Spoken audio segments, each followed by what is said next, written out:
เดินมารอบนี้โอ้โหว้าวสุกมากเงาะโรงเรียน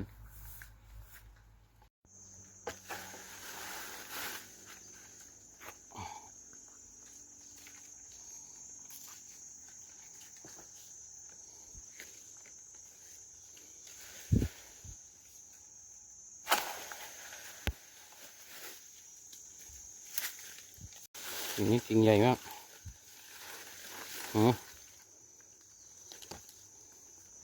เต็มเลย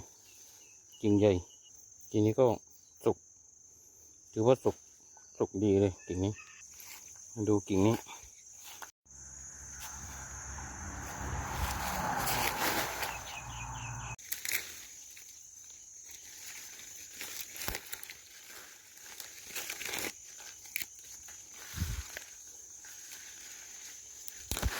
มัดในฉาก